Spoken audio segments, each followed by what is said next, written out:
గొల్లగూడెం గ్రామ ప్రజలకు నమస్కారం. నా పేరు విలాసాగర్ అభిరామ్.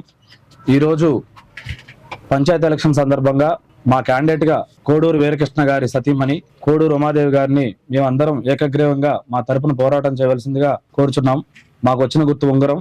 ఇక్కడ ఒక గొప్ప విషయం తెలుసుకోవాలి ఏంటంటే, నేను వైఎస్ఆర్సీపీ అభిమాని, మా అన్నగారు బీజేపీ అభిమాని, ఇక్కడ అన్నగారు ఎంఆర్పిఎస్ రాష్ట్ర ఉపాధ్యక్షులు ఉన్నారు, ఇక్కడ మా బామ్మర్ది టిఆర్ఎస్ అభిమాని ఉన్నారు, అలాగే టీడీపీ అభిమాని విలాసాగర్ నరేష్ కుమార్ గారు ఉన్నారు. ఇట్లా ప్రతి పార్టీ నుంచి బీఆర్ఎస్ వాళ్ళు ఉన్నారు. ప్రతి పార్టీ నుంచి పార్టీలకు అతీతంగా కులాలకు అతీతంగా ఏం పేరు బొగ్గుల కృష్ణకుమారి రెడ్డి, ఆయన అశోక్ మాదిగా, లక్ష్మణ్ మాదిగా, నేను కుమ్మర కులస్తుని, గౌడ బాలకృష్ణ గారు, ఇలా ప్రతి ఊర్లో ఉన్న ప్రతి ఒక్క కులానికి సంబంధించిన వ్యక్తులందరూ కూడా వచ్చి వీరకృష్ణ గారి నాయకత్వం వర్ధిల్లాలని, వీరకృష్ణ గారు సతీమణి సర్పంచ్ గా గెలవాలని, పోటీ చేయాలని, గెలిచి ఈ గ్రామాన్ని అభివృద్ధి చేయాలని కోరుకుంటున్నాం.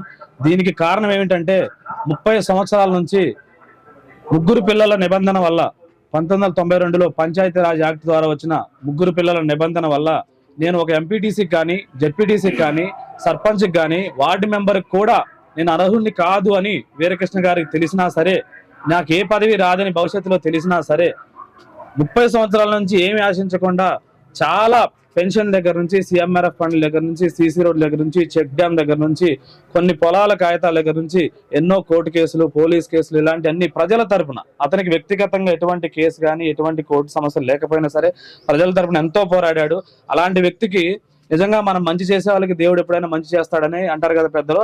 అలాగే అతని కోసమే ఈరోజు తెలంగాణ రాష్ట్ర ప్రభుత్వం ఇలాంటి వ్యక్తుల కోసమే అన్నట్లుగా ముగ్గురు పిల్లల నిబంధన తొలగించి ఎవరైనా పోటీ చేయొచ్చని ఆ జీవోని క్యాన్సిల్ చేయడం ద్వారా ఈ రోజు ఆయనకు అర్హత కలిగింది.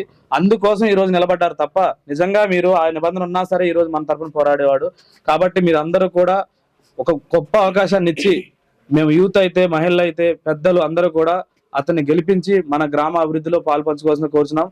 ఇంకా వ్యక్తిగతంగా మేమందరం పనుల కోసం, ఉద్యోగరీత్యా, బ్రతుకురీత్యా ఎంతో మంది హైదరాబాద్, బెంగళూరు, ఢిల్లీ, ముంబై లాంటి నగరాల్లో బతుకుతున్నప్పటికీ వీరకృష్ణ గారి గురించి మేము చదువుకున్న ఇక్కడ యువత కంటే కూడా ఇక్కడ గ్రామాల్లో సేవ అనుభవించినటువంటి గ్రామ ప్రజలందరికీ మాకంటే బాగా తెలుసు. కాబట్టి ఇంకొక ఆలోచనే లేకోకుండా ఉంగరం గుర్తు పైన ఒక ఓటుని గుర్తించి అత్యధిక మెజార్టీతో వీరకృష్ణ గారిని గ్రామ పంచాయతీ సర్పంచ్ గా గెలిపించి, ఉమాదేవి గారిని సర్పంచ్ గెలిపించి వీరకృష్ణ గారి నాయకత్వం చేస్తే మన గ్రామ అభివృద్ధికి ఖచ్చితంగా జరుగుతుందని నమ్ముతున్నాం.